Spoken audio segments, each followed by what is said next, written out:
Every now and then, we come across an issue where I would argue the left effectively has a flawless victory. Remember Mortal Kombat? When you would like destroy the opponent and they'd put no damage on you, and it'd be like, flawless victory. There's a few political issues where we now have flawless victories.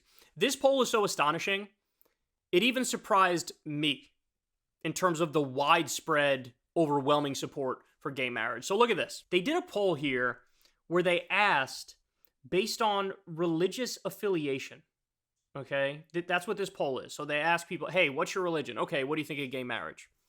Look at this, guys. So people who are not religious, who are unaffiliated with any particular religion, nearly 90% of them support gay marriage. That's 87%. Jewish people, 81% support gay marriage. Buddhists, 77%. Mainline white Protestants, 77%. Now hold the phone here. The first three, maybe you're like, oh yeah, I kind of see that.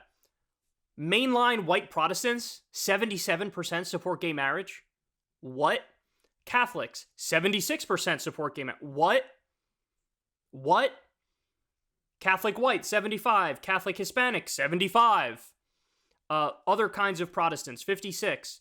Black Protestants, 55%. It's a majority of the black church now supports gay marriage. Muslims, 53% support gay marriage.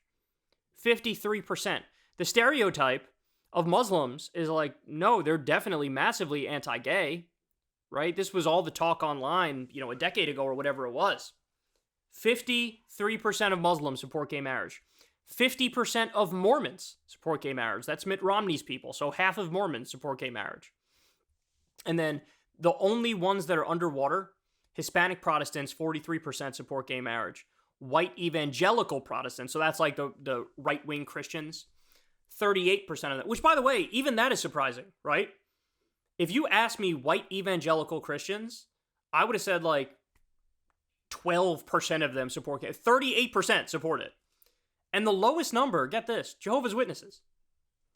That seems so random to me.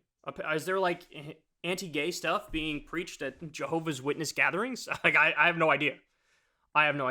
But again, to show you the movement here, so this poll is broken down what they thought about it in 2014 versus what they think about it in 2022. And so like atheists and agnostics and people who aren't affiliated with religion, in 2014, 77% of them supported gay marriage, which is still a really high number, right? Like that's the best among any group at the time. But it increased 10 percentage points now to 87. Jewish people, there was also a little increase from 77% to 81%. Buddhists went there. It's funny. Buddhist is the only group that went in the other direction. That's really interesting. So in 2022, it's 77% support gay marriage. It was 84% in 2014. I don't know what accounts for the random reduction in support of gay rights among Buddhists. It seems very random to me, but that's the only group that went in that direction. Every other group, white mainline Protestants, it was 62% of them supported gay marriage in 2014. Now it's 77. Catholics, it was 60%. Now it's 76. And then we'll go to Protestants of color. It was 41%. Now it's 56%. I mean, look at this. Even the jump among the Latter-day Saints, which is Mormons, by the way, it was 27% of them supported gay marriage in 2014. Now it's all the way up to 50%. I mean, that's amazing, right? Even the Jehovah's Witnesses, they were 12% of them supported it. Now they're 19. It's still abysmally low, but it was still movement in the direction of supporting gay marriage. So look, I'm no longer a believer in the MLK idea that the arc of history is long, but it bends towards justice. I don't actually believe that because I've seen too many issues in too many areas where we've regressed over time. You know what I mean? Like, even look at like abortion rights, for example. The Supreme Court overturned Roe versus Wade. And like the law moved in the wrong direction. So I don't believe in the arc of history is long, but it bends towards justice. But I think it's fair to make that argument among like the sentiment of the public is like that. That as time goes by, we all, in terms of what our beliefs are on the policy issues, we become a little more moral, a little more ethical, a little more just. It's incremental change, but it definitely is movement in the right direction. And I think this is reflected on a variety of political issues. You know, when you see the overwhelming majority of Americans support raising the minimum wage. Now it's a majority that want a $20 an hour minimum wage. This is just one example. Raising taxes on the wealthy.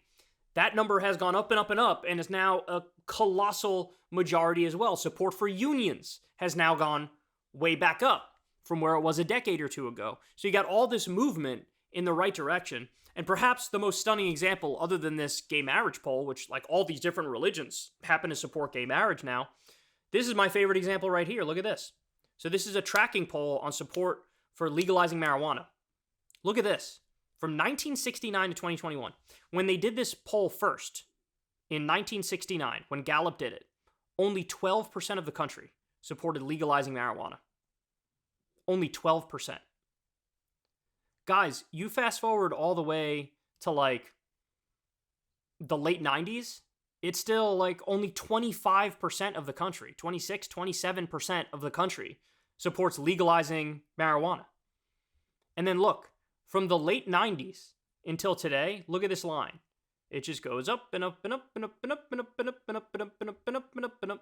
And we hit about 50% of the country in around 2012. About half the country finally said, yeah, we should legalize it. Today, we are all the way up. And this is 2021. It might even be higher now that it's 2023. But now we're all the way up to 68% of the country. This was a 12% issue in 1969. Now it's a 68% issue. So I bring you this to make the argument, man, we can never give up hope. We can never stop fighting. Because things that seem like, you hit a brick wall politically now, that could be the next thing where in a decade it's the duh position, right?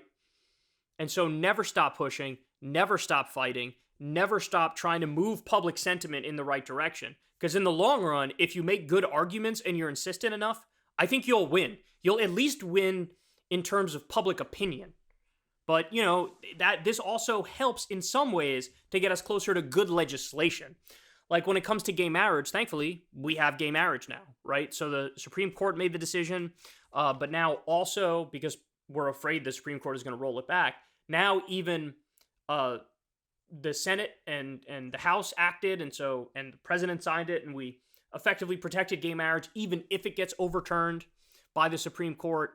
On marijuana, now for the first time in our lifetime at the federal level, something was done on marijuana. It's been changed from a Schedule 1 drug to a Schedule 3 drug. That's some movement in the right direction. Still not all the way. We need to legalize it. But for the first time in our lifetimes at the federal level, something positive happened on that front.